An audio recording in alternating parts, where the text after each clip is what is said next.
mettez un j'aime, abonnez-vous à la chaîne et je vous souhaite un agréable visionnage. Laissez-vous transporter ce soir dans un voyage à travers le temps, vers un empire dont la grandeur et la chute résonnent encore dans les échos de l'histoire. Un récit qui vous fera découvrir l'un des chapitres les plus fascinants et tragiques de notre monde. Imaginez un monde où des temples s'élèvent vers le ciel, leur sommet touchant presque les dieux, où le sang coule sur des pierres sacrées pour nourrir l'astre solaire. Un empire bâti sur un lac, dont les marchés regorgent de richesses inimaginables, d'or étincelant et de plumes exotiques aux couleurs éclatantes. Une civilisation qui avait percé les secrets des astres, qui prédisait les éclipses avec une précision stupéfiante, et qui pourtant sacrifiait des cœurs humains pour assurer la course du soleil dans le ciel. Un peuple de poètes et de guerriers, d'artisans raffinés et de prêtres au visage peint de noir. Puis, en l'espace de quelques saisons seulement, comme un rêve qui s'évanouit à l'aube, tout s'est effondré, ne laissant que des ruines et des souvenirs. Comment une civilisation qui avait conquis une grande partie de l'Amérique centrale, qui avait bâti des cités plus grandes que n'importe quelle métropole européenne de l'époque, a-t-elle pu être réduite à néant par une poignée d'étrangers venus de l'autre côté de l'océan? Pourquoi les présages, lus dans les étoiles et interprétés par les plus sages, n'ont-ils pas été suffisants pour les sauver? Qui étaient vraiment ces hommes, à la peau claire et à la barbe fournie, que certains ont pris pour des dieux, revenus d'un exil ancien? Et si le destin de l'empire aztèque avait été scellé bien avant l'arrivée des Espagnols, dans les contradictions mêmes qui faisaient sa force et sa faiblesse? L'histoire des Aztèques n'est pas seulement celle d'une conquête brutale, d'une rencontre sanglante entre l'ancien et le nouveau.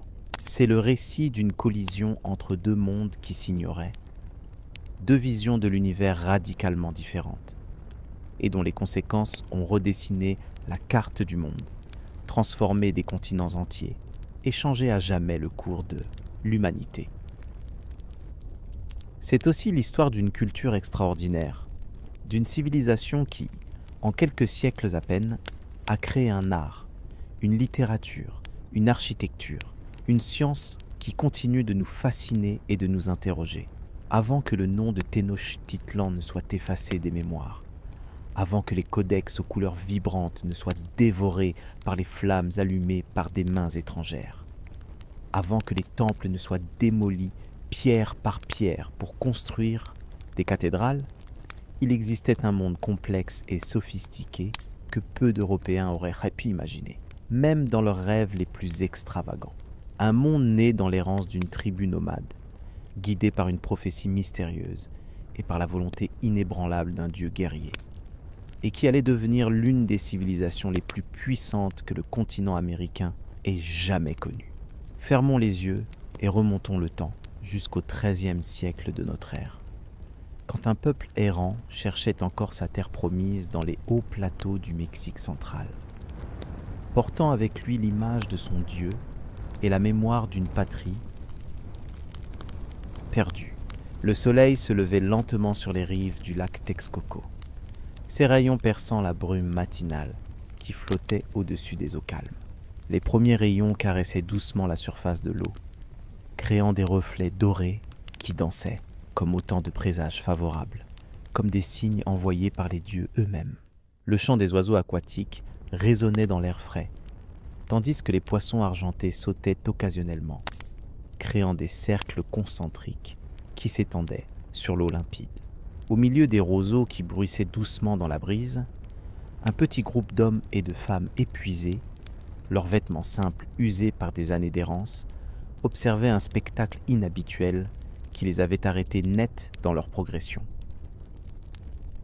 Sur un îlot rocheux au centre du lac, perché sur un cactus nopal dont les fruits rouges évoquaient des cœurs, un aigle majestueux aux plumes brunes et dorées dévorait un serpent, son bec puissant déchirant les écailles brillantes.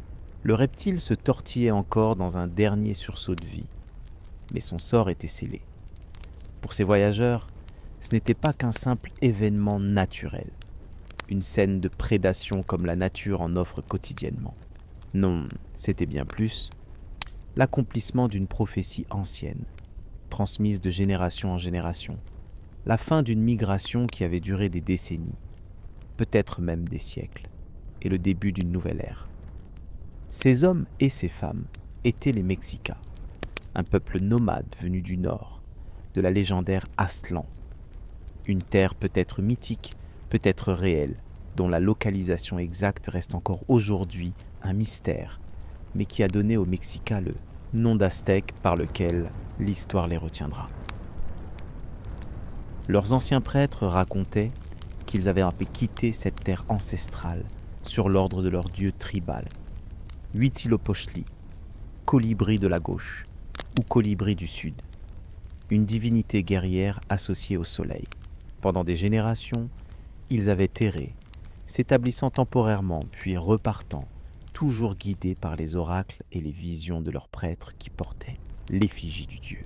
Ils étaient parmi les derniers arrivés dans la vallée de Mexico, une région fertile et tempérée, située à plus de 2000 mètres d'altitude, déjà densément peuplée et contrôlée par des cités-États puissantes et anciennes. Sans terre, sans richesse, méprisés par leurs voisins plus avancés, ils avaient été contraints de s'installer dans les zones marécageuses que personne ne voulait, sur les îlots du lac Texcoco, où l'eau saumâtre rendait la vie difficile. Ce qui semblait être une malédiction, un signe du dédain des autres peuples, allait pourtant devenir leur plus grande force, le fondement d'une ingéniosité qui forgerait l'un des empires les plus impressionnants du monde précolombien. L'année était 1325 selon le calendrier chrétien. Bien que pour les Mexicas, le temps se comptait différemment, en cycles complexes de jours et d'années qui s'imbriquaient comme les rouages d'une horloge cosmique. Et contrairement à ce que l'on pourrait croire, alimentés par des images de découverte d'un monde sauvage, les Aztèques n'arrivaient pas dans un territoire vierge ou primitif. La vallée de Mexico était déjà le foyer d'une civilisation avancée, héritière de traditions millénaires. Les cités de Texcoco, gouvernées par des rois poètes érudits, Tlacopan au jardin luxuriant, Culhuacán qui se réclamait de l'héritage toltèque, et Azcapotzalco, puissance commerciale dominante, contrôlaient la région. Elles étaient les héritières des traditions toltèques, ces artistes dont les réalisations étaient vénérées, et de la mythique Teotihuacan, le lieu où les hommes deviennent des dieux. Immense cité qui avait prospéré du 1er au 8e siècle, avant de décliner mystérieusement, laissant derrière elle des pyramides colossales qui impressionnaient même les peuples qui lui avaient succédé. Les nouveaux arrivants, les Mexicas, étaient considérés comme des barbares, des hommes frustes et sans culture, des chichimecs, terme péjoratif désignant les tribus nomades du Nord, à peine dignes de servir leurs supérieurs. Pour survivre dans cet environnement hostile, non pas sur le plan naturel mais social, ils étaient devenus mercenaires, vendant leurs services guerriers aux cités rivales qui se disputaient l'hégémonie sur la vallée. Ce faisant, ils apprenaient et absorbaient les connaissances, les techniques, les traditions religieuses et artistiques de leurs employeurs, dans un processus d'acculturation sélective qui leur permettrait, paradoxalement, de préserver leur identité tout en s'adaptant.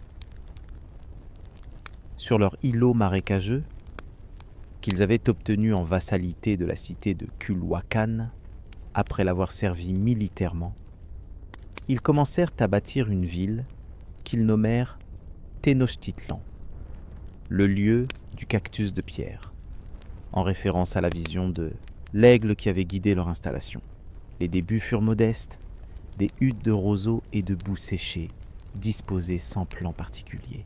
Mais rapidement, l'ingéniosité des Mexicas se manifesta.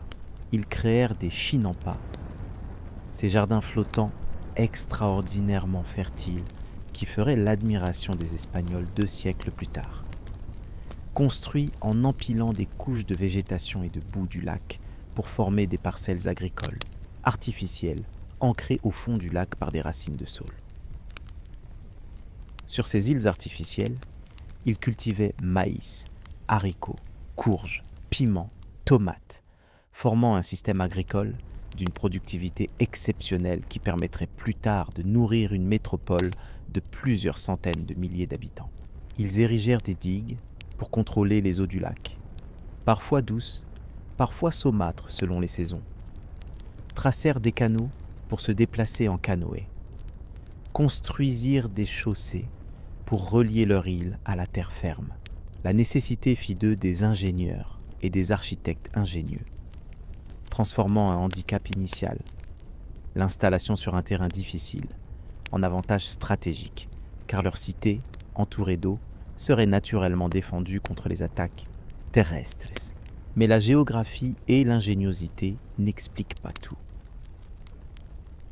Pour comprendre l'ascension fulgurante des Aztèques, leur transformation de tribus méprisées en puissance impériale en moins d'un siècle, il faut plonger dans leur vision du monde, dans leurs croyances profondes qui guidaient chacune de leurs actions, dans leur conception particulière du temps, de l'espace et des relations entre les hommes et les dieux. Le monde, selon la cosmogonie aztèque, n'était pas stable et éternel.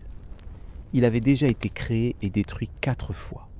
Le premier soleil, Nahui-Ocelotl, 4 jaguars, avait vu l'humanité dévorée par des jaguars. Le deuxième, Nahui-Ehecatl, 4 vents, s'était terminé par des ouragans qui transformèrent les hommes en singes. Le troisième, Nahui-Kiawitl, 4 pluies, avait été détruit par une pluie de feu qui changea l'humanité en oiseaux. Le quatrième, Nahui-Atl, 4 eaux, avait sombré dans un déluge, transformant les hommes en poissons. Les Aztèques vivaient dans le 5e soleil, Nahui-Olin, 4 mouvements, un monde fragile constamment menacé d'anéantissement par des tremblements de terre ou des mouvements cosmiques. Ce 5e soleil était né à Teotihuacan, lorsqu'un dieu humble, Nanahuatzin, s'était jeté dans un bûcher pour renaître comme le soleil, Tonatiuh. Mais ce sacrifice n'avait pas suffi à mettre le soleil en mouvement. Tous les dieux avaient dû s'auto-sacrifier pour donner au soleil l'énergie nécessaire à sa course quotidienne. Cette création par le sacrifice justifiait la pratique aztèque la plus controversée, les sacrifices humains. Le dieu Huitzilopochtli, leur divinité tutélaire, dieu de la guerre et du soleil, avait besoin d'être nourri de Calchiwal, l'eau précieuse, le sang humain, pour avoir la force de se lever chaque matin et de vaincre les forces de la nuit, représentées par ses sœurs, les étoiles, et sa mère, la lune. Sans ces sacrifices, le soleil s'éteindrait, le monde sombrerait dans les ténèbres éternelles, et toute vie sur Terre disparaîtrait. L'angoisse cosmique était permanente, l'équilibre du monde était précaire, et seule l'action humaine, en l'occurrence le sacrifice, pouvait maintenir l'ordre universel. Cette vision apocalyptique n'était pas qu'une simple croyance, un récit mythologique sans conséquence de pratique.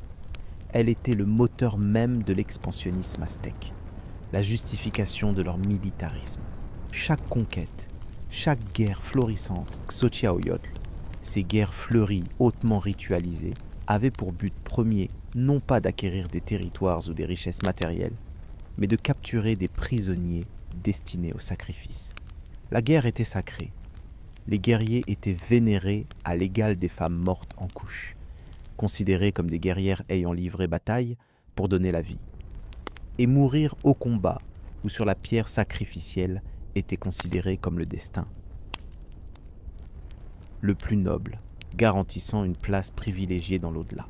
En 1428, après un siècle d'existence précaire, d'humiliation et d'apprentissage, les Aztèques, menés par leur souverain Itzcoatl, serpent d'obsidienne, 4e Tlatoani, souverain de Tenochtitlan, décidèrent de renverser l'ordre établi. Ils s'allièrent avec les cités de Texcoco, dirigées par le sage Nezahualcóyotl, Coyote qui jeûne, et Tlacopan pour renverser leur ancien maître, la cité d'Azcapotzalco qui dominait la vallée.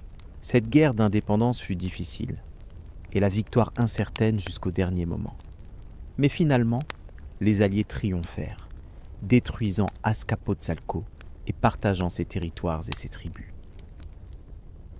Cette victoire marqua la naissance de la Triple Alliance, connue sous le nom d'Empire aztèque, et le début d'une expansion territoriale sans précédent qui, en moins d'un siècle, ferait de Tenochtitlan le centre d'un empire s'étendant de l'Atlantique au Pacifique. Itzcoatl, conscient que son peuple avait besoin d'une nouvelle légitimité, maintenant qu'il n'était plus un vassal mais un maître, fit quelque chose de remarquable et de terrible après cette victoire. Il ordonna la destruction de tous les anciens codex, ces livres pictographiques qui contenaient l'histoire, les généalogies, les cartes, les registres de tribus, tout le savoir accumulé. Son conseiller et neveu, Tlacaelel, qui deviendrait le grand architecte de l'idéologie impériale aztèque comme Cihuacoatl, serpent femelle, titre du plus haut conseiller du souverain, justifia ainsi cet acte. Il n'est pas bon que le peuple connaisse les peintures.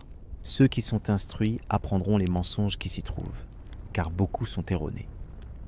Une nouvelle histoire fut écrite, plaçant les Aztèques non plus comme des barbares venus du nord, mais comme les héritiers légitimes des grandes civilisations toltèques, comme le peuple élu du dieu Huitzilopochtli, destiné à dominer le monde connu.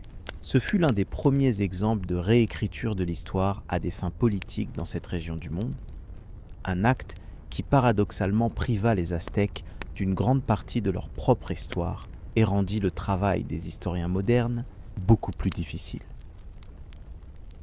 Sous le règne de Moctezuma Ier, Moctezuma Iluikamina, celui qui se fâche comme un seigneur, flèche qui perce le ciel, qui succéda à Itzcoatl en 1440, l'empire s'étendit bien au-delà de la vallée de Mexico. Les armées aztèques, reconnaissables à leurs costumes élaborés, qui imitaient leurs animaux totémiques, aigles et jaguars, et à leurs armes redoutables comme le macuahuitl. Cette épée de bois incrustée d'éclats d'obsidienne, plus tranchant que l'acier, marchèrent vers le golfe du Mexique à l'est, vers le Pacifique à l'ouest, et loin vers le sud, jusqu'aux frontières du Guatemala actuel. Ce n'était pas un empire au sens européen du terme, avec une administration centralisée, des provinces gouvernées directement, une politique d'assimilation culturelle. Les Aztèques n'imposaient pas leur administration directe aux territoires conquis, sauf dans les régions stratégiques où des garnisons étaient établies. Ils exigeaient des tribus, or, jade, cacao, coton, plumes exotiques, coquillages, et bien sûr, victimes pour leurs sacrifices, et la reconnaissance de leur suprématie religieuse et militaire. Les cités vaincues conservaient leurs dirigeants et leurs coutumes, tant qu'elles payaient et reconnaissaient la suprématie de Tenochtitlan. Les mariages entre les familles nobles aztèques et celles des territoires soumis renforçaient les liens politiques, créant un réseau d'alliances dynastiques. Cette politique créa un empire fragile, une mosaïque de peuples soumis mais non assimilés, qui n'attendèrent souvent qu'une occasion pour se rebeller. Les Tlaxcaltèques, farouche confédération qui résista toujours aux Aztèques, les Totonacs de la côte du Golfe qui payaient des tributs écrasants, les Mixtèques des montagnes d'Oaxaca avec leur propre tradition de codex et d'orfèvrerie, les Zapotèques héritiers de Montalban, et tant d'autres conservaient une haine tenace envers leurs maîtres aztèques, tout en admirant parfois leur puissance et leur culture. Cette haine serait un jour habilement exploitée par un conquistador espagnol nommé Hernán Cortés, qui comprendrait que le talon d'Achille de l'Empire était précisément sa structure lâche et les ressentiments qu'il avait semés. Le règne de Moctezuma Iluikamina fut aussi marqué par des catastrophes naturelles qui mirent à l'épreuve la résilience de l'Empire. Entre 1450 et 1454, une série de sécheresses, de gelées et d'inondations dévasta les récoltes, provoquant une famine terrible. Le Tlatoani dut ouvrir les greniers royaux, mais cela ne suffit pas. Des dizaines, peut-être des centaines de milliers de personnes périrent. Certaines sources suggèrent que les sacrifices humains s'intensifièrent durant cette période, comme une tentative désespérée d'apaiser les dieux, en particulier Tlaloc, le dieu de la pluie, dont on pensait qu'il était irrité. Ironiquement, cette catastrophe renforça l'Empire à long terme. Les survivants furent convaincus de la nécessité d'étendre leur domination pour sécuriser davantage de sources de nourriture et de tribus, afin qu'une telle tragédie ne se reproduise. Plus. Mais avant d'en arriver à la rencontre fatidique avec les Européens, plongeons dans la vie quotidienne de cet empire à son apogée, au début du XVIe siècle, sous le règne de Moctezuma II, Moctezuma Xocoyotzin, seigneur courroucé, le jeune, que les Espagnols appelleraient Montezuma dans leurs chroniques, déformant son nom comme ils déformeraient tant d'aspects de sa culture. Tenochtitlan était devenue une métropole stupéfiante, qui laisserait les conquistadors sans voix lorsqu'ils la découvriraient. Bernal Díaz del Castillo, soldat et chroniqueur de la conquête, écrirait plus tard. Et quand nous vîmes tant de villes et de villages construits dans l'eau, et d'autres grandes villes sur la terre ferme, et cette chaussée droite et nivelée qui menait à Mexico, Tenochtitlan, nous étions stupéfaits. C'était comme les choses enchantées que l'on raconte dans le livre d'Amadis. Certains de nos soldats demandaient même si ce que nous voyions n'était pas un rêve. La cité abritait entre 150 000 et 300 000 habitants, plus grande que n'importe quelle ville européenne de l'époque, y compris Paris, Londres ou Séville. Construite sur un plan géométrique parfait, orientée selon les points cardinaux, elle était traversée de canaux rappelant Venise, reliés à la terre ferme par 3 grandes chaussées. Au nord vers Tepeyac, à l'ouest vers Tlacopan et au sud vers Coyoacán et Iztapalapa. Ces chaussées étaient interrompues par des ponts amovibles qui pouvaient être retirés en cas d'attaque, transformant la ville en une forteresse insulaire imprenable, du moins le croyait-on. En son centre s'élevait l'enceinte sacrée, une vaste esplanade entourée de murs ornés de sculptures de serpents, contenant plus de 70 édifices religieux. Elle était dominée par le grand temple double, dédié à Huitzilopochtli et Tlaloc, le dieu de la pluie. Cette pyramide à double escalier s'élevait à près de 60 mètres de hauteur, dominant la ville et le lac. Au sommet se trouvaient 2 sanctuaires, couverts de toits en bois richement décorés. Devant le sanctuaire de Huitzilopochtli se trouvait la pierre de sacrifice, où les cœurs des victimes étaient arrachés avec un couteau d'obsidienne par des prêtres aux cheveux emmêlés de sang séché, au corps peint de noir. Le sang coulait le long des marches du temple, qui prenaient une teinte rougeâtre permanente. Autour du grand temple se trouvaient d'autres édifices religieux. Le temple de Quetzalcoatl, le serpent à plumes, dieu du vent, de la connaissance et du matin. Le temple circulaire d'Ehécatl, autre aspect de Quetzalcoatl. Le Tzompantli, ce râtelier, où étaient exposés les crânes des sacrifiés. Le terrain du jeu de balle, où se jouait un jeu rituel symbolisant le mouvement des astres, et où parfois les perdants étaient sacrifiés. Et de nombreux autres sanctuaires dédiés aux innombrables divinités du panthéon aztèque. À proximité de l'enceinte sacrée se trouvaient les palais de la noblesse et des hauts fonctionnaires. Le palais de Moctezuma II était particulièrement impressionnant. Un vaste complexe de bâtiments à un étage, avec des cours intérieures, des jardins, des bassins, des volières, où étaient regardés des oiseaux exotiques de toutes les régions de l'Empire. Le palais abritait non seulement la famille royale et ses serviteurs, mais aussi des salles du conseil, des archives, des arsenaux. Le Tlatoani lui-même vivait dans un luxe inouï, ne portant jamais 2 fois les mêmes vêtements, mangeant seul derrière un paravent doré, servi par des jeunes filles nobles. L'eau douce arrivait à Tenochtitlan par un aqueduc impressionnant, composé de 2 canalisations parallèles, pour permettre l'entretien sans interruption de service, qui transportait l'eau depuis les sources de Chapultepec, la colline de la Frosahar, sauterelle, située à environ 5 km.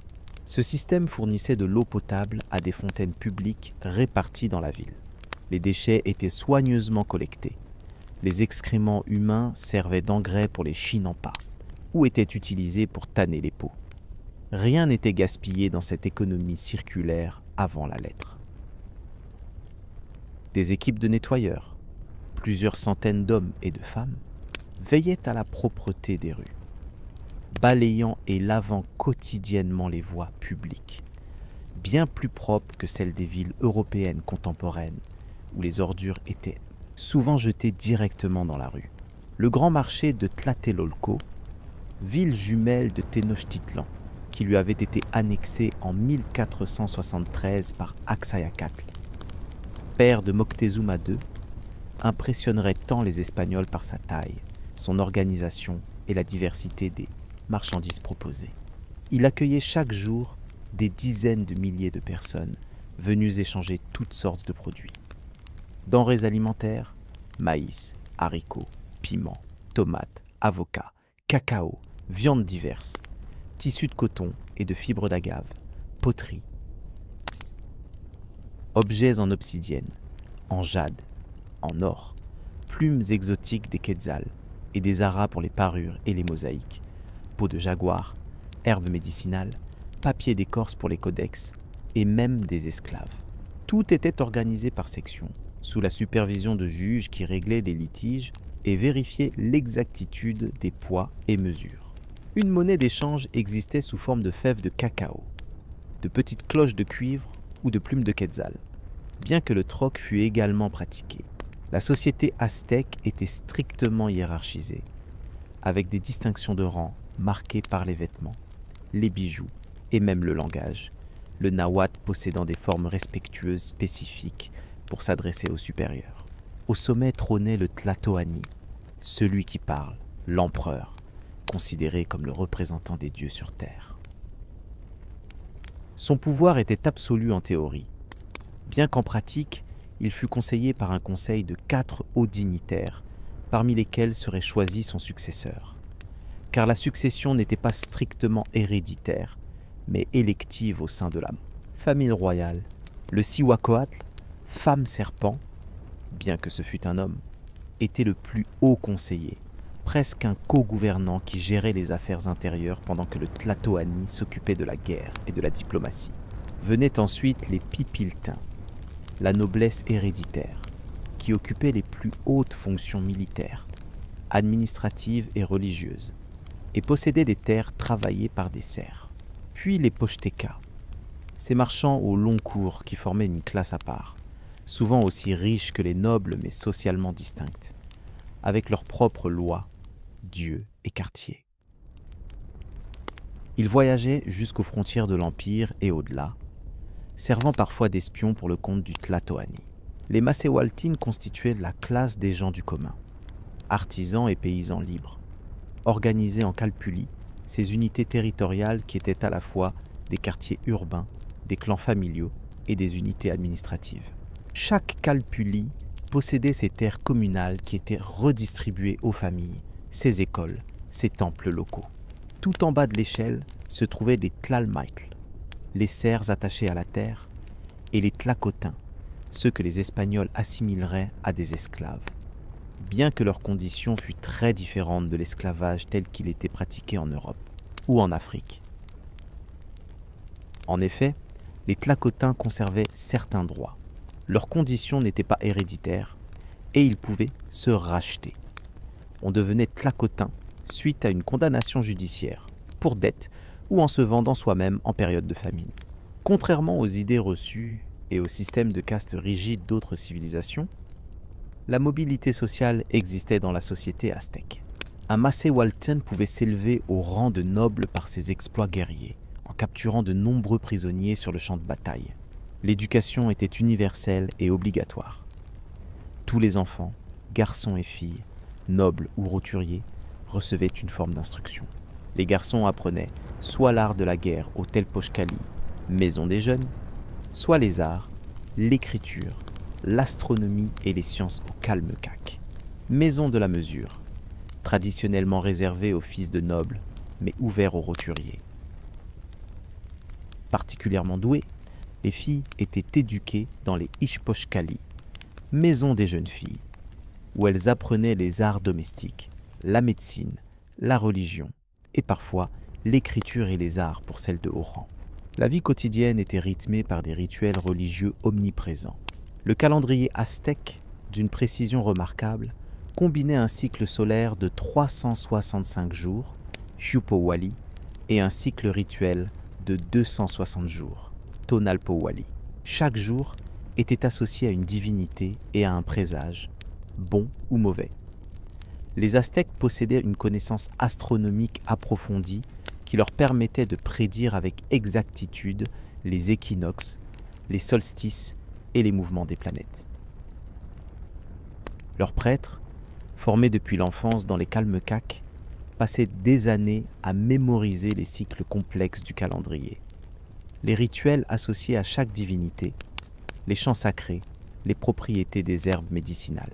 L'art aztèque reflétait leur vision du monde, mêlant beauté et terreur, vie et mort, réalisme et symbolisme. Leurs sculptures, comme la célèbre pierre du soleil, souvent incorrectement appelée calendrier aztèque, témoignent d'une maîtrise technique exceptionnelle. Cette pierre monumentale de près de 4 mètres de diamètre et pesant plus de 24 tonnes, découverte en 1790 sous la Plaza Mayor de Mexico, représente la cosmogonie aztèque avec les 4 soleils précédents. Aux 4 coins et au centre, le visage de Tonatiuh, le dieu du 5e soleil, tirant la langue dans un geste qui symbolise le sacrifice. Leurs artisans créaient des mosaïques de plumes si fines qu'elles ressemblaient à des peintures, assemblant des milliers de plumes minuscules pour créer des images d'une précision et d'une beauté stupéfiantes. Leurs orfèvres travaillaient l'or et l'argent avec une technique qui impressionnerait les Européens, créant des bijoux, des ornements, des objets rituels d'une complexité inouïe. Leurs lapidaires taillaient le jade, l'obsidienne, la turquoise, créant des masques, des figurines, des ornements qui sont aujourd'hui considérés comme des chefs-d'œuvre de l'art mondial. Leurs peintres élaboraient des codex aux couleurs vives, où l'histoire, les mythes, les généalogies, les tribus étaient racontées en images, utilisant un système d'écriture pictographique qui combinait des éléments idéographiques et phonétiques. La poésie était hautement valorisée, considérée comme la forme d'expression la plus élevée. Les fleurs et chants, un xochitl, un cuicatl, comme ils appelèrent la poésie, étaient considérés comme la seule vérité en ce monde éphémère, la seule chose qui permet de toucher momentanément la réalité divine. Les poèmes du roi Nezahualcoyotl de Texcoco, allié des Aztèques et figure légendaire de sages et de poètes, nous sont parvenus et témoignent d'une profonde réflexion philosophique sur la nature éphémère de l'existence. Je suis tourmenté, que notre cœur connaisse la vérité. Ici, nous ne faisons que rêver. Nous ne faisons que nous lever du sommeil. Ce n'est pas vrai que nous venons vivre sur la terre, comme l'herbe au printemps. Notre cœur reverdit, notre corps fait naître quelques fleurs, et se dessèche. Cette sensibilité poétique, cette mélancolie face à l'impermanence de toute chose, contraste fortement avec l'image de guerrier sanguinaire qui leur est souvent attribuée. Mais ces deux aspects n'étaient pas contradictoires dans la vision aztèque du monde. La guerre, la mort et le sacrifice étaient intimement liés à la beauté, à l'art et à la vie dans un cycle perpétuel de destruction et de renaissance. La fleur, symbole de beauté éphémère, et le chant, symbole de la vérité poétique, étaient comparés au cœur arraché lors du sacrifice et au sang versé. Différentes manifestations d'une même vérité cosmique, d'un même principe de transformation et de régénération. La médecine aztèque était un mélange de pratiques empiriques efficaces et de croyances magico-religieuses. Les Ticitels, médecins guérisseurs, connaissaient des centaines de plantes médicinales et leurs propriétés. Ils pratiquaient une forme de diagnostic basée sur l'observation des symptômes, du pouls, de l'urine. Ils savaient réduire les fractures, traiter les plaies, pratiquer des formes primitives de chirurgie, utiliser des anesthésiques naturels comme le peyote ou des décoctions de datura. Ils comprenaient le concept de contagion, et isolait les malades atteints de certaines affections. Mais la maladie était aussi vue comme le résultat d'un déséquilibre spirituel, d'une offense aux dieux ou de la malveillance d'autrui. Les traitements combinaient donc herbes médicinales, rituels de purification, prières et sacrifices. L'hygiène était valorisée. Les Aztèques se baignaient fréquemment, utilisaient des savons naturels faits d'écorces et de plantes. Ils pratiquaient une forme de bain de vapeur appelé temazcal, à la fois rituel de purification et traitement thérapeutique. La laine fraîche était un signe de bonne éducation. Ils se rinçaient la bouche après les repas, mâchaient des gommes naturelles pour purifier leur haleine et utilisaient des bâtonnets pour se nettoyer les dents. La cuisine aztèque était variée et sophistiquée, basée sur le maïs, les haricots et les courges. La trinité, agricole mésoaméricaine, complétée par une grande variété de fruits, légumes, herbes, épices, viandes, dindes, canards, chiens, cerfs, lapins et, occasionnellement, il faut le noter, chair humaine consommée rituellement après certains sacrifices. Le maïs était consommé principalement sous forme de tlaxcali, tortillas, de tamali, tamales, enveloppés dans des feuillets de maïs ou de bananier, ou d'atoll, boisson chaude épaissie au maïs. Le chocolat, xocola, était une boisson sacrée et luxueuse, réservée à l'élite, préparée avec de l'eau chaude, des épices, du piment et battue pour créer une mousse appréciée. Le pulque, boisson fermentée à base de sève d'agave, était consommé lors de certaines cérémonies religieuses. Pourtant, derrière cette façade de puissance et de splendeur, des tensions couvaient. Des failles apparaissaient dans l'édifice impérial aztèque. L'empire s'était étendu trop vite, trop loin. Maintenir le contrôle sur des peuples soumis mais non assimilés, qui conservaient leur langue, leurs coutumes, leurs ressentiments, devenait de plus en plus difficile. Des révoltes éclataient périodiquement dans les provinces éloignées, nécessitant des expéditions militaires coûteuses en hommes et en ressources. Les guerres incessantes pour capturer des prisonniers destinés au sacrifice créaient un climat d'hostilité permanente avec les voisins non conquis, comme les Tlaxcaltèques, confédération de 4 cités qui avaient réussi à préserver son indépendance, malgré l'encerclement, ou les Tarascans du Michoacán à l'ouest, puissance militaire redoutable qui avait infligé de sévères défaites aux armées aztèques. À l'intérieur même de l'Empire, des changements subtils s'opéraient, des évolutions qui minaient lentement l'idéologie guerrière et sacrificielle qui avait fait la force des Aztèques. La classe marchande, les Pochtekas, gagnaient en influence, accumulant des richesses parfois supérieures à celles de la noblesse traditionnelle.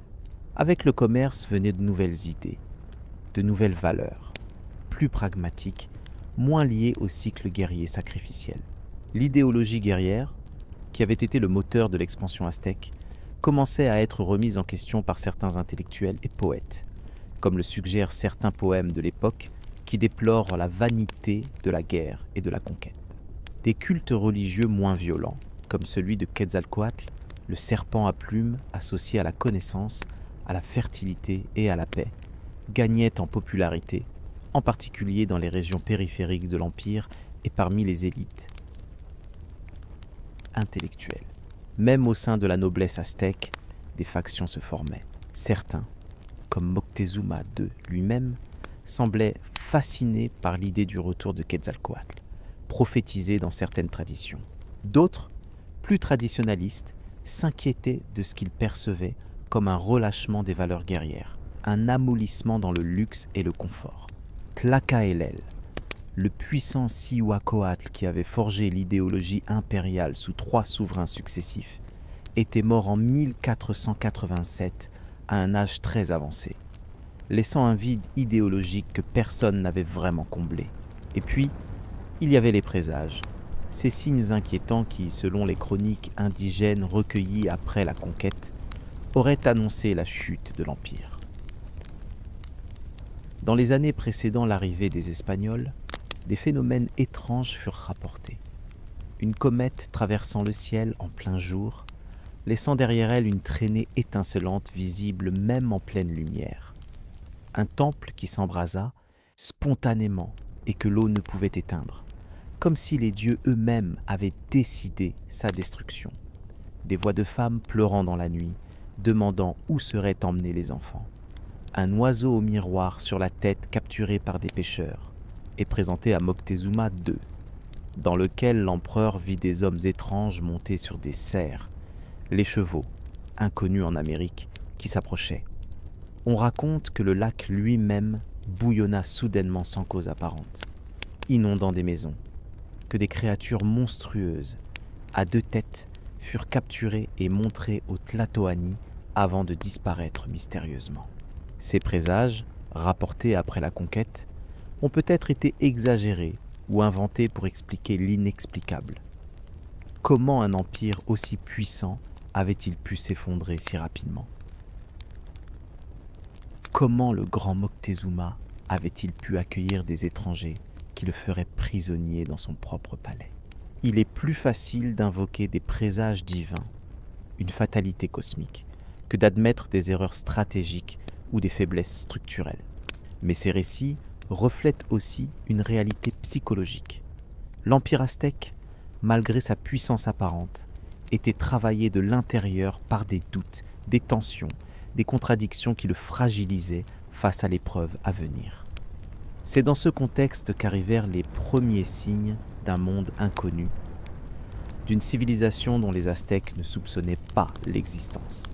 En l'an 1519 du calendrier chrétien, ce Acatl, un roseau dans le calendrier aztèque, des messagers essoufflés se présentèrent devant Moctezuma, II avec des nouvelles stupéfiantes, des maisons flottantes, des structures immenses, qui se déplaçaient sur l'eau comme des îles animées, avaient été aperçus au large des côtes orientales de l'Empire.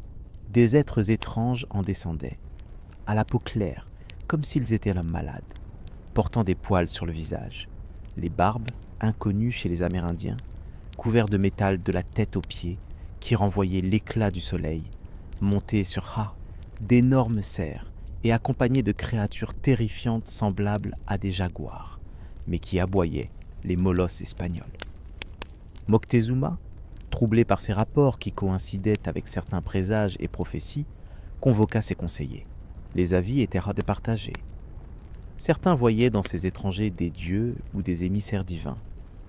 D'autres suggéraient qu'il s'agissait d'hommes ordinaires, peut-être dangereux, qu'il fallait combattre immédiatement. L'empereur, après délibération, choisit une approche prudente. Il envoya des ambassadeurs chargés de cadeaux précieux, or, joyaux, œuvres d'art, costumes de plumes, pour accueillir ses visiteurs et évaluer leurs intentions. Parmi ces ambassadeurs se trouvaient des peintres chargés de reproduire fidèlement l'apparence de ces étrangers, leurs armes, leurs cerfs, leurs maisons flottantes. Lorsque les dessins lui furent présentés, accompagnés de récits détaillés sur les étrangers, leur comportement, leurs armes qui produisaient un bruit de tonnerre et crachaient du feu, l'empereur fut profondément troublé.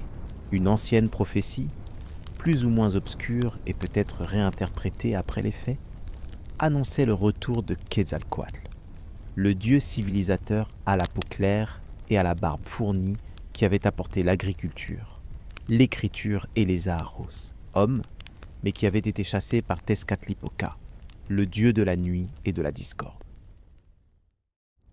Quetzalcoatl avait quitté le Mexique sur un radeau de serpent, promettant de revenir un jour pour reprendre son trône. Selon certains calculs du calendrier aztèque, le moment de ce retour approchait et il devait venir de l'Est, précisément d'où venaient ces étrangers. Le chef des étrangers, avec sa barbe et ses vêtements qui recouvraient tout son corps, ressemblait à la description traditionnelle de Quetzalcoatl. Était-ce vraiment le dieu qui revenait? Ou ses émissaires? Ou s'agissait-il d'une coïncidence troublante? L'homme qui commandait ces maisons flottantes, ces navires qui apparaissèrent comme des prodiges aux yeux des Aztèques, s'appelait Hernán Cortés. Né en 1485 à Medellín, en Estrémadure, une région pauvre d'Espagne, Il était parti chercher fortune dans le Nouveau Monde comme tant d'autres hidalgos sans le sou.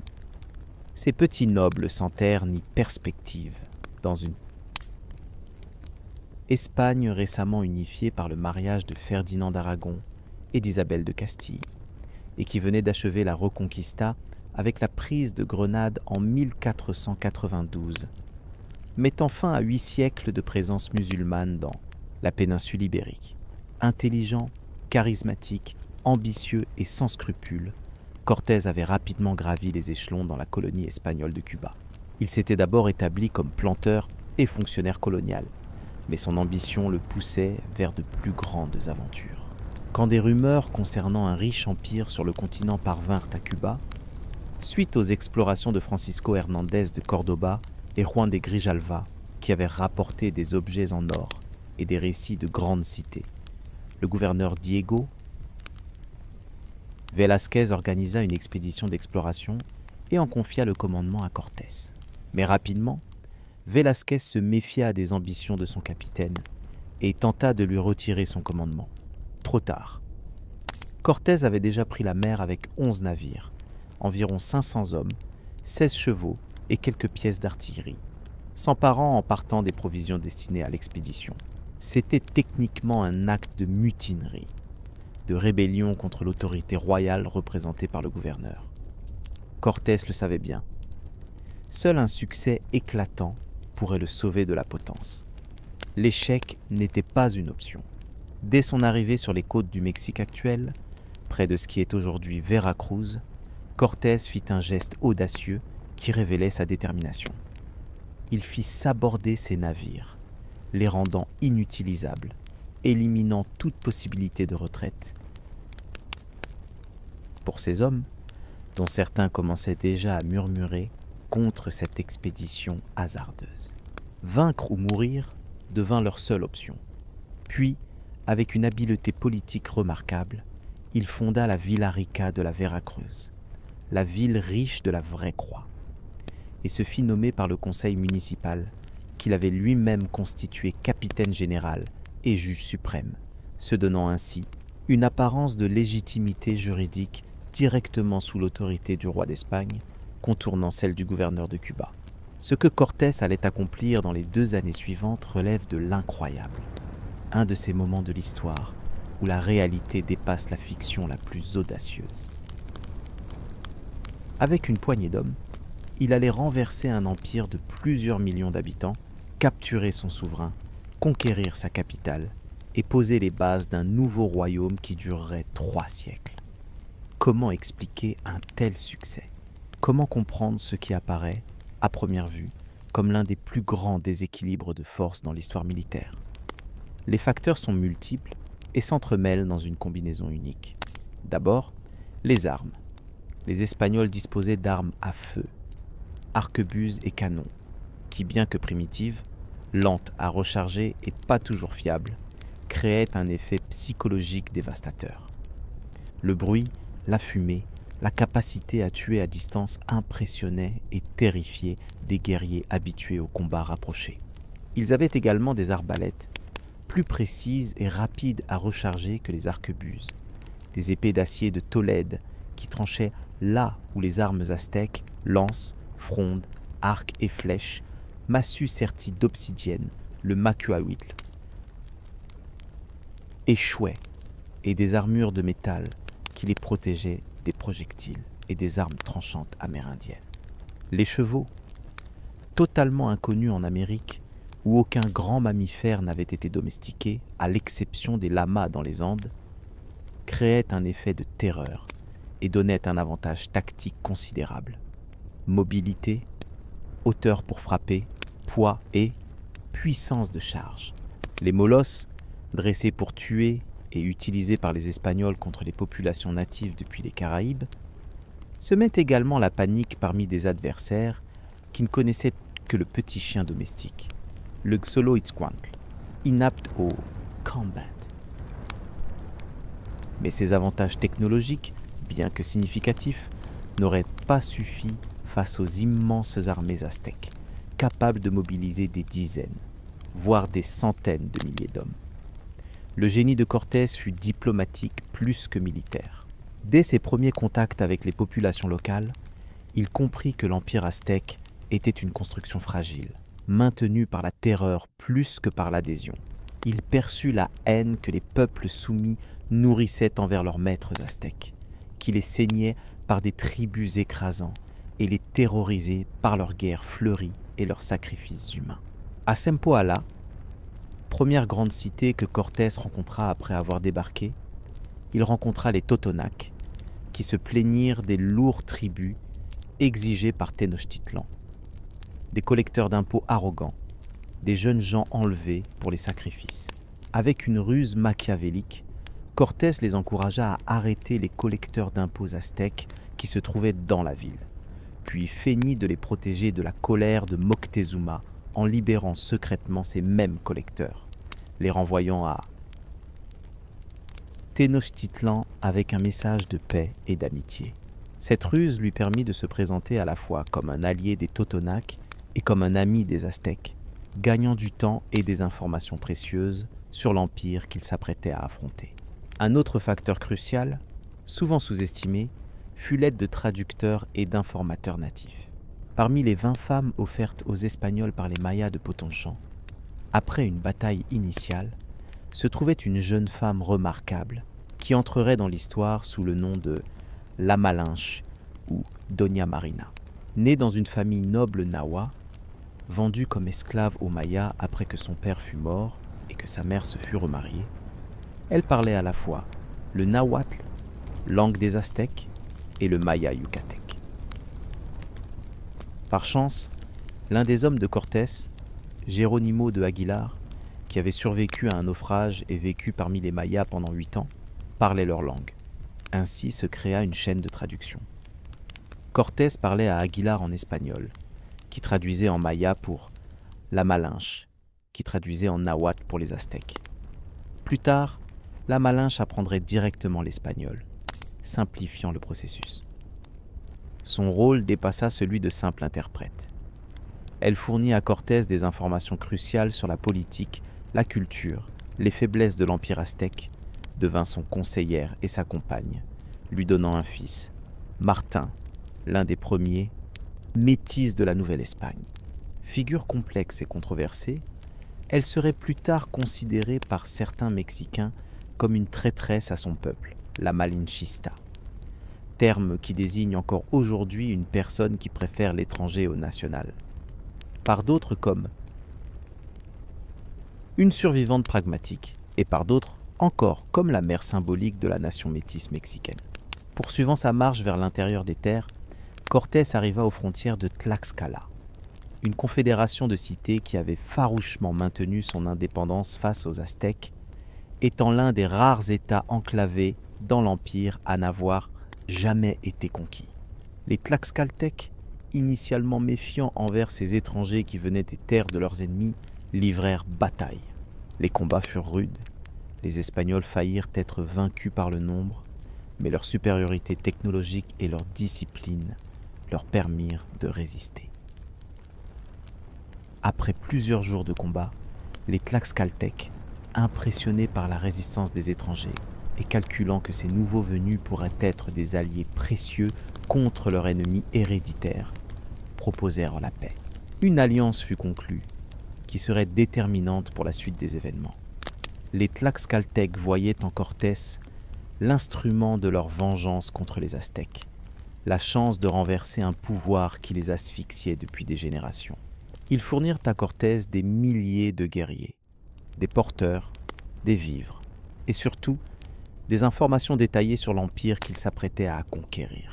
Dans la ville de Cholula, importante cité religieuse alliée des Aztèques, se produisit l'un des épisodes les plus sombres de la conquête. Alertés par ses alliés Tlaxcaltèques, et peut-être par la Malinche qui aurait surpris des conversations, d'un complot visant à massacrer les Espagnols pendant leur séjour dans la ville, Cortés prit les devants. Il réunit les nobles Cholultèques dans une grande cour, sous prétexte de leur faire ses adieux, puis ordonna leur massacre.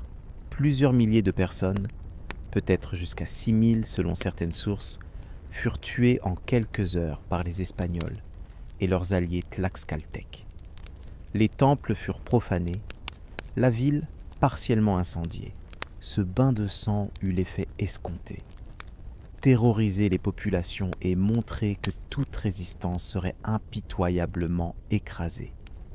Jusqu'à la fin de la conquête, aucune autre cité n'oserait tendre un piège similaire aux conquistadors. Et pendant ce temps, à Tenochtitlan, Moctezuma II était paralysé par l'indécision. Les rapports contradictoires qu'il recevait, les présages inquiétants qui s'accumulaient, la rapidité avec laquelle les étrangers progressaient en s'alliant avec ses ennemis, tout cela le plongeait dans une profonde confusion. Son caractère, décrit par les sources comme superstitieux et hésitant, bien différent de ses prédécesseurs plus guerriers et décisifs, aggravait la situation. Était-ce vraiment Quetzalcoatl qui revenait ? Fallait-il l'accueillir ou le combattre ? Les conseils de ses proches étaient divisés. Certains, comme son frère Cuitlahuac, préconisaient une résistance immédiate et déterminée.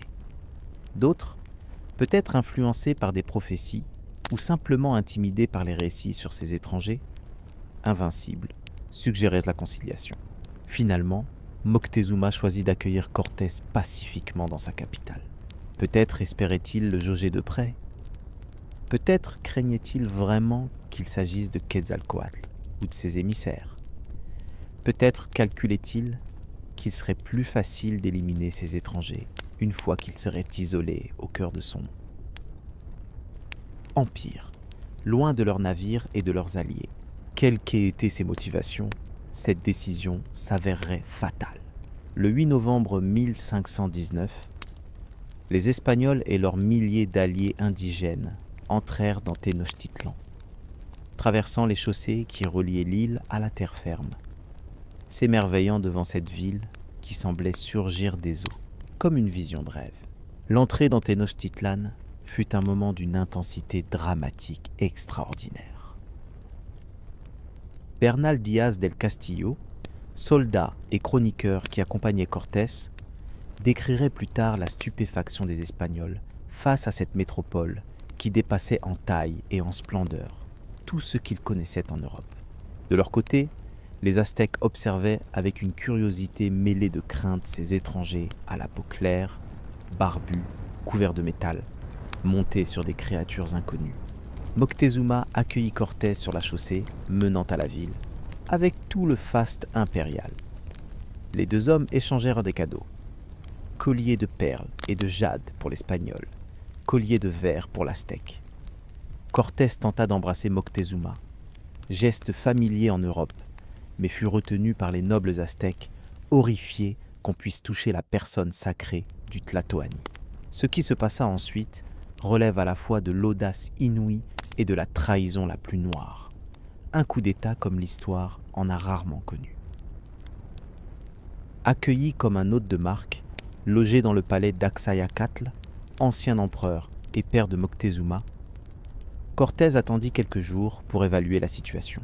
Il visita la ville, le grand marché de Tlatelolco, l'enceinte sacrée avec ses temples où des sacrifices humains étaient pratiqués quotidiennement, spectacle qui remplit les Espagnols d'horreur et renforça leur conviction qu'ils menaient une guerre juste contre des païens.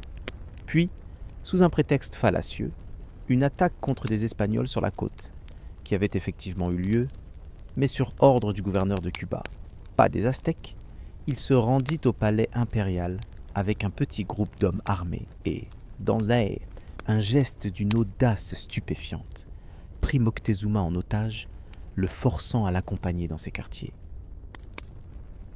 Ce coup d'État réussit au-delà de toute espérance. Au lieu de se soulever contre cette poignée d'étrangers qui venaient d'insulter leur empereur de la pire façon qui soit, la noblesse aztèque se plia à cette situation extraordinaire. Les raisons de cette passivité sont complexes. Peut-être la crainte que Moctezuma ne soit tué si une révolte éclatait. Peut-être la confusion religieuse autour de l'identité de ces étrangers. Peut-être aussi des divisions internes qui paralysaient sa prise de décision. Moctezuma, maintenu dans une captivité dorée, continuait à gouverner nominalement, mais sous le contrôle étroit de Cortés. Pour les Aztèques, la personne de l'empereur était sacrée, intouchable. L'idée même qu'il puisse être captif était inconcevable, paralysante. Le Tlatoani était l'incarnation vivante du dieu Tezcatlipoca, le miroir fumant, le principe divin de la souveraineté. Sa captivité créait une dissonance cognitive qui entravait toute réaction rationnelle. Pendant plusieurs mois, cette situation surréaliste perdura. Cortés, à travers Moctezuma, gouvernait effectivement l'empire aztèque. Il en profita pour apprendre tout ce qu'il pouvait sur son fonctionnement, ses richesses, ses points faibles. Il envoya des expéditions pour repérer les mines d'or, fit fondre les trésors artistiques accumulés par des générations d'artisans aztèques. Les temples furent nettoyés des traces de sacrifices humains, des croix et des images de la Vierge installées à côté des idoles indigènes, dans une première tentative de conversion religieuse plus symbolique qu'effective. Cette situation précaire, cet équilibre instable entre deux mondes, fut bouleversé par un événement inattendu qui venait, non pas du côté aztèque, mais du côté espagnol. Sur la côte, à Veracruz, une nouvelle expédition espagnole débarqua, menée par Panfilo de Narvaez, envoyé par le gouverneur de Cuba, Diego Velázquez, pour arrêter Cortés, devenu rebelle à son autorité. Fort de 18 navires et environ 1200 hommes, Narvaez représentait une menace mortelle pour Cortés, non seulement parce qu'il avait l'autorité légale de l'arrêter, mais surtout parce qu'il disposait de forces bien supérieures aux CNS. Laissant une petite garnison à Tenochtitlan sous le commandement de Pedro de Alvarado, un capitaine impétueux et brutal, Cortés marcha rapidement vers la côte avec une partie de ses hommes, environ 270 soldats, pour faire face à cette nouvelle menace. C'était un pari risqué. Diviser ses forces déjà minuscules face à deux adversaires potentiels, Narvaez et les Aztèques, qui pourraient en profiter de son absence pour se rebeller. Par une combinaison de force, de surprise et de diplomatie, Cortés vainquit Narvaez lors d'une attaque nocturne à Zempoala. Blessé et capturé, Narvaez perdit un œil dans la bataille. Plus important encore, Cortés convainquit la plupart des hommes de son rival de se joindre à lui, leur faisant miroiter les richesses de Tenochtitlan et leur rappelant que, comme lui, ils étaient maintenant en rébellion contre le gouverneur. Son armée ainsi considérablement renforcée, il reprit le chemin de Tenochtitlan. Mais pendant son absence, la situation dans la capitale aztèque avait dramatiquement évolué. Alvarado, nerveux face aux préparatifs d'une grande fête religieuse aztèque, la fête de Toxcatl en l'honneur de Huitzilopochtli, craignit un soulèvement. Les danses rituelles, les costumes guerriers, la présence de tous les nobles aztèques réunis lui parurent menaçants. Peut-être influencés par les récits des Tlaxcaltèques qui haïssaient les Aztèques et exagéraient volontiers leur cruauté, peut-être simplement paniqué à l'idée d'être massacré avec sa petite troupe, il choisit d'agir préventivement en massacrant la noblesse aztèque réunie pour les célébrations dans l'enceinte du grand temple. Sans avertissement, les Espagnols fermèrent les issues et tuèrent des centaines, peut-être des milliers d'hommes désarmés, parmi les plus nobles et les plus valeureux de l'Empire. Cette action brutale et injustifiée, ce massacre que rien ne provoquait, déclencha enfin la révolte que les Espagnols redoutaient depuis leur arrivée. Les survivants du massacre, rejoints par une population furieuse, assiégèrent le palais d'Axayacatl, où les Espagnols s'étaient retranchés avec Moctezuma et plusieurs nobles gardés en otage. La résistance aztèque était maintenant dirigée par Cuitlahuac, frère de Moctezuma, qui avait échappé au massacre et qui coordonnait les attaques contre les envahisseurs. Quand Cortés revint à Tenochtitlan fin juin 1520, avec ses forces considérablement augmentées par les hommes de Narvaez, il trouva la garnison espagnole assiégée dans le palais d'Axayacatl, à court de vivres et d'eau, bombardée de pierres et de flèches. Il réussit à rejoindre le palais mais se retrouva lui-même assiégé. Malgré ses efforts pour calmer la situation, utilisant Moctezuma comme médiateur, la fureur populaire ne pouvait plus être contenue. L'empereur déchu, tentant de s'adresser à son peuple depuis une terrasse du palais pour les exhorter à cesser les hostilités, fut lapidé par ses propres sujets qui ne voyaient plus en lui qu'un pantin des étrangers. Il mourut quelques jours plus tard de ses blessures, bien que certaines sources espagnoles suggèrent qu'il fut achevé par les conquistadors, devenu inutile à leurs yeux. La mort de Moctezuma marqua un point de non-retour. Tout espoir de résolution pacifique s'évanouit. La position des Espagnols devint intenable. Encerclés, à court de vivres, bombardés jour et nuit, leurs alliés indigènes démoralisés, ils n'avaient plus qu'une option, la fuite. Dans la nuit du 30 juin au 1er juillet 1520, connue sous le nom de Noche Triste, Nuit triste, dans l'historiographie espagnole, ils tentèrent une sortie désespérée. Cortés avait fait construire un pont portable pour franchir les coupures dans les chaussées où les ponts habituels avaient été retirés par les Aztèques. Chargés d'or qui entravait leur progression, Cortés avait autorisé ses hommes à prendre autant de trésors qu'ils pouvaient porter. Décision qui s'avérerait fatale pour beaucoup. Ils furent repérés alors qu'ils traversaient la chaussée de Tlacopan, l'ouest de la ville, la plus courte route vers la terre ferme. S'ensuivit un massacre. Pris au piège sur l'étroite chaussée, incapables de manœuvrer, les Espagnols et leurs alliés furent attaqués par des milliers de guerriers aztèques, à pied et en canoë. Le pont portable s'effondra sous le poids des hommes, des chevaux et de l'artillerie, créant une brèche infranchissable. Des centaines d'Espagnols et des milliers d'alliés indigènes périrent, noyés dans le lac lesté par l'or qu'ils portaient ou tués par les guerriers aztèques. L'arrière-garde fut presque entièrement anéantie. De nombreux prisonniers furent capturés vivants. Destin terrible puisqu'ils finiraient sacrifiés au sommet du grand temple, leurs cœurs arrachés et leurs corps démembrés, certains dévorés rituellement, leurs têtes exposées sur le Tzompantli, le râtelier à crâne. Cortés lui-même échappa de peu à la mort. Avec les survivants, environ 440 Espagnols sur plus de 1000 et un nombre inconnu d'alliés indigènes, il battit en retraite vers Tlaxcala, poursuivi par les armées aztèques exultantes. Le moral était au plus bas. Blessés, affamés, ayant perdu la plupart de leurs armes et de leurs chevaux, les Espagnols semblaient promis à une fin rapide. À Otumba, dans la plaine à l'est du lac de Texcoco, acculés, ils livrèrent une bataille désespérée contre une armée aztèque bien supérieure en nombre, commandée par des généraux déterminés à achever ces étrangers affaiblis. Contre toute attente, les Espagnols remportèrent une victoire inattendue grâce à une charge de cavalerie ciblée qui tua le commandant aztèque, reconnaissable à son costume élaboré et son étendard, semant la confusion dans leurs rangs. Cette victoire inespérée ouvrit la route vers Tlaxcala, où les survivants trouvèrent refuge. Réfugiés à Tlaxcala, malgré l'opposition de certains chefs locaux qui jugeaient plus sage d'achever ces étrangers vaincus, Cortés aurait pu abandonner son entreprise. Ses forces étaient réduites de moitié. Beaucoup d'hommes étaient blessés ou malades. Le moral était au plus bas. L'aura d'invincibilité des Espagnols était brisée.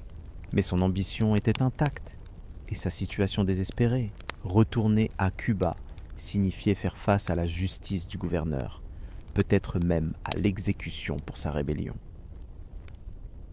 Avec une énergie extraordinaire, une volonté de fer qui forçait l'admiration même de ses ennemis, il réorganisa ses troupes, forgea de nouvelles alliances avec des peuples soumis aux Aztèques, qui voyaient maintenant une chance de se libérer de leur jour. Il fit venir des renforts de Cuba, où la nouvelle de l'or mexicain avait supplanté celle de sa rébellion. Plus audacieux encore, il fit construire 13 brigantins démontables qui seraient transportés par des milliers de porteurs indigènes depuis Tlaxcala jusqu'au lac de Texcoco, puis assemblés pour contrôler les eaux du lac, coupant ainsi Tenochtitlan de ses approvisionnements. Pendant ce temps, à Tenochtitlan, un nouveau Tlatoani avait été élu. Cuitlahuac, frère de Moctezuma, qui avait mené la révolte contre les Espagnols. Guerrier expérimenté, il entreprit de renforcer les défenses de la cité, de consolider les alliances avec les États vassaux ébranlés par les événements récents, de préparer son peuple à la guerre totale qu'il savait inévitable. Mais son règne fut tragiquement bref. Une épidémie de variole, maladie introduite par les Européens et contre laquelle les Amérindiens n'avaient aucune immunité, ravagea la capitale. Cuitlahuac lui-même fut emporté par la maladie après seulement 80 jours de règne, laissant l'empire en crise. Son successeur, Cuauhtémoc, aigle qui descend, neveu de Moctezuma et gendre de Cuitlahuac, était jeune, peut-être 25 ans, mais déterminé et courageux. Conscient que la survie même de son peuple était en jeu, il prépara la cité à résister au siège qu'il savait inévitable. Il renforça les défenses, accumula des provisions, tenta de briser l'isolement diplomatique dans lequel les Espagnols et leurs alliés confinaient Tenochtitlan en envoyant des émissaires aux peuples voisins pour leur rappeler leur histoire commune et les dangers que représentaient ces étrangers pour tous les peuples de l'Anahuac, le monde connu des Aztèques. Mais l'épidémie de variole continuait ses ravages, tuant peut-être jusqu'à la moitié de la population de Tenochtitlan, incluant de nombreux guerriers et nobles expérimentés. Les défenses s'affaiblissaient alors même que Cortés renforçait son armée. De plus, le prestige des Aztèques avait été sévèrement entamé par l'humiliation de Moctezuma, et la nuit triste n'avait pas effacé l'image de faiblesse créée par des mois de passivité face aux Espagnols. De nombreux États vassaux, sentant le vent tourner, abandonnèrent l'empire chancelant pour se rallier à Cortés, fournissant des milliers de guerriers, des vivres, des informations. Au printemps 1521, Cortés lança l'assaut final sur Tenochtitlan. Avec environ 900 Espagnols, 86 chevaux, une douzaine de canons et des dizaines de milliers d'alliés indigènes, certaines sources parlent de 100 000 guerriers tlaxcaltèques, totonacs et d'autres peuples. Il mit en place un blocus total de la cité lacustre. Les brigantins, embarcations équipées de canons, contrôlèrent le lac, empêchant tout ravitaillement et bombardant la ville. Les forces terrestres avançaient le long des 3 chaussées, détruisant méthodiquement les défenses aztèques. Le siège de Tenochtitlan dura près de 3 mois, du 26 mai au 13 août 1521. Ce fut l'une des batailles les plus féroces et les plus dévastatrices de l'histoire de la conquête des Amériques. Progressivement, quartier après quartier, les assaillants pénétrèrent dans la ville, détruisant systématiquement les bâtiments pour combler les canaux et créer des passages pour leurs troupes. La résistance aztèque fut acharnée, désespérée, héroïque. Chaque rue, chaque maison, chaque canal était défendu avec l'énergie du désespoir. Des pièges étaient tendus, des contre-attaques lancées. Cuauhtémoc dirigeait la défense avec courage et intelligence, inspirant son peuple par son exemple. Mais la combinaison de plusieurs facteurs rendait leur défaite inéluctable. La supériorité technologique des armes espagnoles, l'écrasante supériorité numérique due aux milliers d'alliés indigènes, le blocus qui affamait la population et surtout l'épidémie de variole qui continuait à décimer les défenseurs. À mesure que le siège se prolongeait, la famine s'installait. Les défenseurs en étaient réduits à manger des insectes, des lézards, l'écorce des arbres. L'eau potable manquait, les puits étant contaminés par les cadavres et les déchets. Des maladies se propageaient dans la ville surpeuplée où s'entassaient les réfugiés des quartiers conquis. Cortés proposa plusieurs fois la reddition, offrant des conditions relativement clémentes. Cuauhtémoc les refusa toutes, déterminé à se battre jusqu'au bout. Était-ce par courage, par désespoir, ou par la certitude que les promesses des étrangers ne valaient rien? L'histoire ne le dit pas clairement. Ce qui est certain, c'est que la résistance aztèque impressionna même leurs ennemis. Bernal Díaz del Castillo, témoin de ces événements, écrirait plus tard avec une admiration réticente. Je ne sais comment décrire les attaques et les assauts mortels qu'il nous livrait chaque jour. Je dis que je ne sais pas comment l'écrire, car ni Homère, ni aucun autre poète ne pourrait les décrire convenablement. Le 13 août 1521, après 75 jours de siège, alors que la plus grande partie de la ville était en ruine et que la résistance organisée s'effondrait, Cuauhtémoc tenta de s'échapper par le lac avec les derniers nobles et guerriers pour continuer la lutte ailleurs. Repéré par les brigantins espagnols commandés par Garcia Holguín, il fut capturé. Sa phrase à Cortés est restée célèbre, illustration de la dignité dans la défaite. Seigneur Malinche, nom donné à Cortés par les indigènes, du nom de sa traductrice, la Malinche. J'ai fait tout ce que j'ai pu pour défendre mon peuple. Maintenant, fais de moi ce que tu veux. Selon certaines sources, il aurait ajouté, désignant le poignard à la ceinture de Cortés, « Pourquoi ne me tues-tu pas avec ce poignard ?»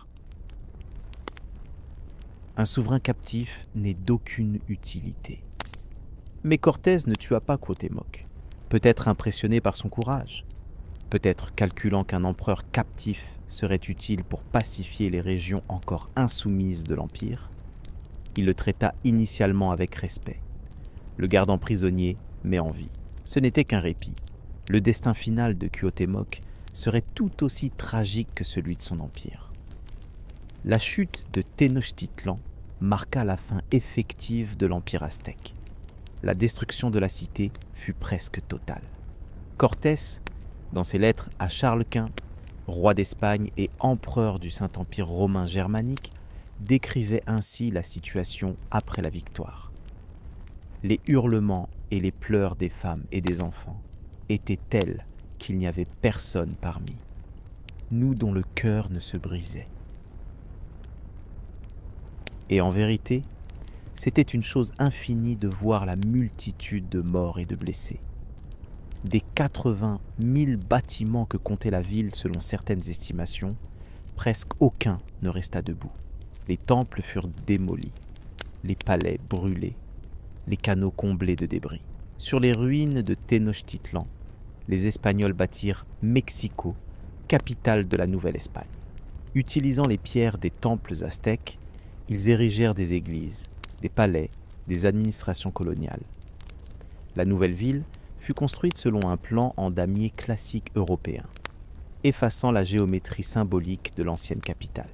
Le grand temple fut démoli et une cathédrale érigée à sa place, affirmation symbolique puissante de la victoire du christianisme sur les idolâtries indigènes. Les survivants aztèques furent dispersés, convertis au christianisme, souvent de force, réduits en servitude dans le système de l'encomienda, qui attribuait des populations indigènes aux conquistadors pour leur protection et leur christianisation, mais qui, dans les faits, était souvent une forme à peine déguisée d'esclavage. Cuauhtémoc lui-même connut une fin tragique. D'abord traité avec les égards dus à son rang, vivant dans une relative liberté surveillée, il fut plus tard torturé pour révéler l'emplacement de trésors supposés que les Espagnols, toujours avides d'or, soupçonnaient les Aztèques d'avoir cachés avant la chute de la capitale. Ses pieds furent brûlés à l'huile, supplice qu'il endura stoïquement, répondant simplement qu'il ne savait rien de tels trésors. Plus tard, en 1525, lors d'une expédition punitive au Honduras menée par Cortés, Cuauhtémoc fut exécuté par pendaison, accusé sans preuve de comploter contre les Espagnols. Il mourut comme il avait vécu, avec dignité, après avoir demandé à Cortés de prendre soin de sa famille. Avec lui disparaissait le dernier Tlatoani légitime des Aztèques. La conquête du Mexique ne fut que le début d'un processus plus vaste qui transformerait à jamais le visage des Amériques. Dans les décennies qui suivirent, les Espagnols, utilisant les mêmes méthodes, exploitation des rivalités locales, supériorité technologique et surtout impact dévastateur des maladies européennes, conquirent la majeure partie de l'Amérique centrale et de l'Amérique du Sud. Francisco Pizarro s'inspirant directement des tactiques de Cortés, conquit l'Empire Inca au Pérou en 1533. D'autres aventuriers espagnols s'enfoncèrent dans les jungles d'Amérique centrale à la recherche de l'Eldorado, ce roi couvert d'or qui n'existait que dans leur imagination, nourri par les récits des trésors aztèques et incas. Le bilan humain de cette rencontre entre deux mondes fut catastrophique. Les estimations varient, mais on considère généralement que la population indigène de l'Amérique centrale chuta de 25 millions avant le contact à 1 million un siècle plus tard. Cette hécatombe fut principalement due aux épidémies, variole, rougeole, grippe, typhus, contre lesquelles les populations amérindiennes n'avaient aucune immunité. Ces maladies se propageaient souvent en avant des conquistadors, décimant des populations entières avant même qu'elles n'aient vu un Européen. Mais les conditions brutales de travail imposées par les conquérants, notamment dans les mines d'argent comme celle de Potosi en Bolivie, où des dizaines de milliers d'indigènes périrent, contribuèrent également à ce déclin démographique sans précédent. Sur le plan culturel, la perte fut immense. Des milliers de codex aztèques, mayas et mixtèques, contenant leur histoire, leur science, leur littérature, furent brûlés par des missionnaires zélés comme Diego de Landa qui les considérait comme des œuvres démoniaques. De la vaste bibliothèque de Texcoco, considérée comme la plus grande de l'Amérique précolombienne, presque rien ne survécut. Des temples et des palais furent détruits, leurs pierres réutilisées pour construire des églises et des demeures espagnoles.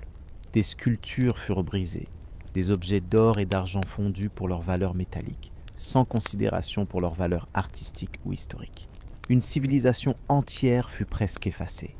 Son écriture devint illisible, ses croyances furent démonisées, sa mémoire fragmentée. Presque, mais pas entièrement, car malgré cette tentative d'oblitération culturelle, des éléments de la civilisation aztèque survécurent, parfois de façon souterraine, parfois transformés par le contact avec la culture européenne, mais toujours vivaces. Des chroniqueurs, comme le franciscain Bernardino de Sahagún, mus par une curiosité sincère et un respect inhabituel pour la culture indigène, interrogèrent les anciens et consignèrent leurs connaissances dans des ouvrages comme le Codex de Florence ou Histoire générale des choses de la Nouvelle-Espagne, véritable encyclopédie de la culture nahua.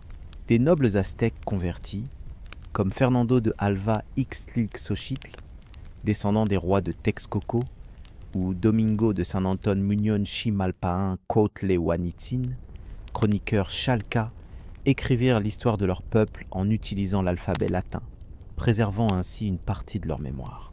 Des artisans indigènes continuèrent à pratiquer leurs arts traditionnels, les adaptant au goût et aux demandes de leurs nouveaux maîtres, créant des styles syncrétiques comme celui des codex coloniaux ou des églises décorées de motifs préhispaniques.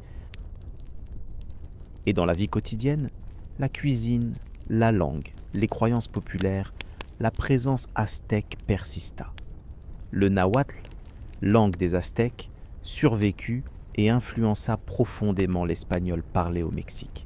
Des mots comme chocolat, chocolat, tomate, xocolal, chocolat, aguacate, avocat, entrèrent dans le vocabulaire mondial via l'espagnol. Des plantes médicinales, des techniques agricoles, des méthodes de préparation des aliments furent adoptées par les Espagnols et se diffusèrent ensuite en Europe et dans le monde. La religion catholique imposée par les conquérants fut subtilement transformée par les croyances indigènes. La Vierge de Guadeloupe apparut en 1531 à un indigène converti. Juan Diego, sur la colline de Tepeyac, ancien lieu de culte de Tonantzin, déesse mère aztèque, devint un symbole de syncrétisme religieux et plus tard d'identité nationale mexicaine. Sous l'apparence de la dévotion chrétienne se cachaient souvent des cultes préhispaniques. Les saints catholiques furent associés à d'anciennes divinités. Saint Jacques à Quetzalcoatl, Sainte Marthe à Tonantzin, Saint Jean-Baptiste à Tlaloc. Les fêtes chrétiennes se superposèrent aux anciennes célébrations aztèques, adoptant certains de leurs rites et symboles. Pendant les 3 siècles de domination coloniale espagnole, une nouvelle société émergea, ni européenne, ni indigène, mais métisse, fruit du mélange biologique et culturel entre conquérants et conquis.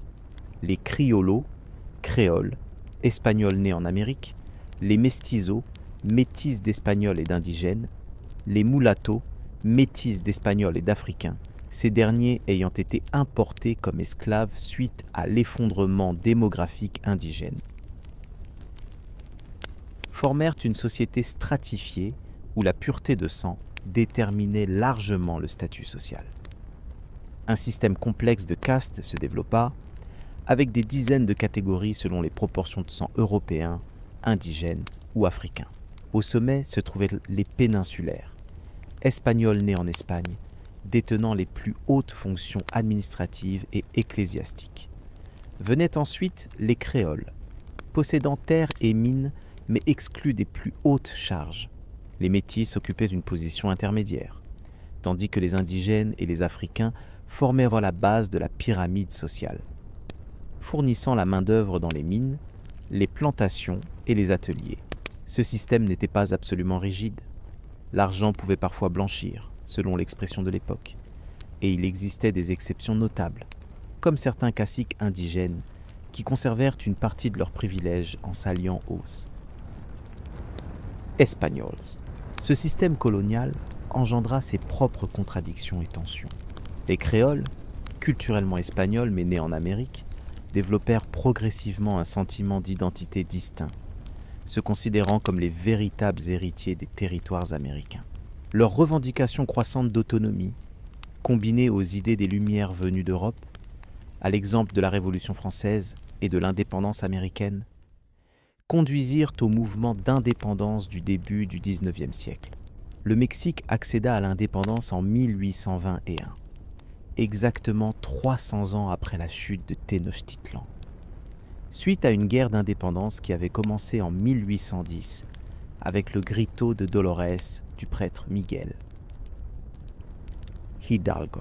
Ironiquement, le dernier vice-roi espagnol, Juan O'Donoghue, signa les traités de Cordoba reconnaissant l'indépendance mexicaine avec Agustín de Iturbide, un créole qui se proclamerait empereur du Mexique sous le nom d'Agustín Ier. Comme si l'idée impériale, la nostalgie d'un pouvoir central fort et sacralisé, persistait malgré les siècles et les changements de régime. Mais cette indépendance ne signifia pas une amélioration immédiate du sort des populations indigènes, qui restèrent largement marginalisées et exploitées. En fait, sous certains aspects, leur situation empira. Les protections limitées que leur accordaient les lois espagnoles disparurent, et les grands propriétaires terriens, maintenant libres de toute contrainte métropolitaine, accaparèrent encore plus de terres communales indigènes. Tout au long du XIXe siècle, le Mexique fut déchiré par des guerres civiles, des interventions étrangères, des dictatures, la plus longue étant celle de Porfirio Díaz, qui gouverna de 1876 à 1911, période pendant laquelle les inégalités sociales s'accentuèrent encore. Ce n'est qu'avec la révolution mexicaine de 1910, initiée par Francisco Madero contre la dictature de Díaz, et les mouvements indigénistes du XXe siècle, que commença une véritable réévaluation du passé précolombien. L'héritage aztèque, longtemps dénigré ou folklorisé, fut progressivement intégré à l'identité nationale mexicaine dans un processus de réappropriation culturelle et historique.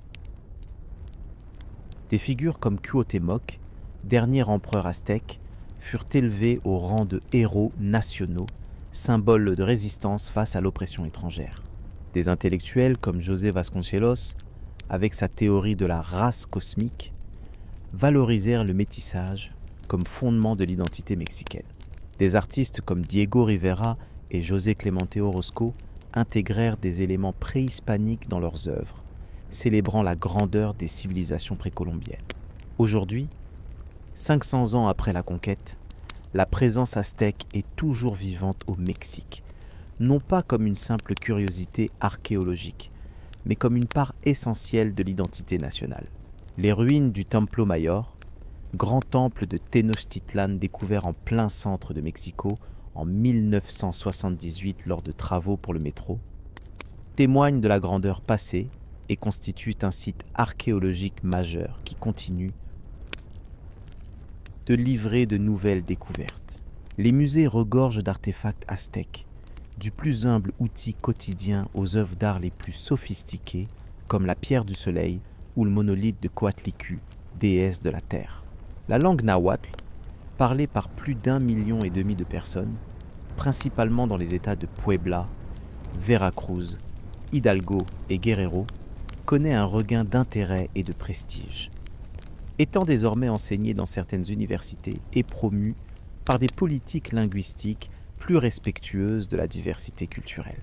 Plus subtilement, la vision du monde aztèque, avec son sens aigu de la cyclicité du temps, son rapport particulier à la mort, sa conception de l'équilibre cosmique, continue d'influencer la sensibilité mexicaine contemporaine. La fameuse Dia de los Muertos, Jour des morts, reconnue par l'UNESCO comme patrimoine culturel immatériel de l'humanité, avec ses autels colorés, ses calaveras, têtes de mort, en sucre, ses ofrendas, offrandes, de nourriture et de boissons pour les défunts, sa familiarité joyeuse avec la mort, est un héritage direct des pratiques préhispaniques, bien que transformée par des siècles d'influence chrétienne. Cette célébration, qui a lieu le 1er et 2 novembre, coïncidant avec la Toussaint et le jour des morts chrétiens, représente parfaitement ce syncrétisme culturel qui caractérise le Mexique moderne. L'histoire des Aztèques et de leur chute nous interroge sur de nombreux aspects de la condition humaine. Elle illustre comment une civilisation peut atteindre des sommets de sophistication dans certains domaines. Architecture, ingénierie hydraulique, astronomie, poésie, tout en maintenant des pratiques que nous jugeons aujourd'hui barbares, comme les sacrifices humains. Elle nous rappelle que le choc des civilisations peut avoir des conséquences inattendues et dévastatrices, notamment quand il s'accompagne de la propagation involontaire de maladies contre lesquelles les populations n'ont aucune défense. Elle nous montre comment la technologie, même relativement simple comme les armes à feu et les chevaux du XVIe siècle, peut créer des déséquilibres de pouvoir décisifs quand elle rencontre des sociétés qui n'y ont pas accès. Elle nous montre aussi la résilience culturelle. Malgré des siècles d'oppression et de tentatives d'effacement, des éléments de la culture aztèque ont survécu, se sont adaptés, ont influencé la culture dominante et ressurgissent aujourd'hui avec une vitalité renouvelée. Cette persistance rappelle que les cultures ne meurent jamais complètement, tant que leur mémoire survit, même transformée, même souterraine.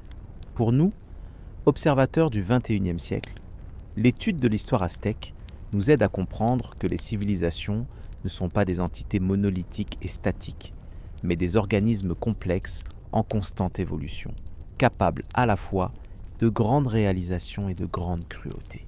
Elle nous rappelle que toute société contient en elle les germes de sa propre transformation, voire de son propre effondrement. Les contradictions internes de l'Empire aztèque, son système tributaire qui créait des ennemis permanents, son idéologie sacrificielle qui justifiait son expansionnisme mais provoquait aussi des résistances, sa structure sociale qui commençait à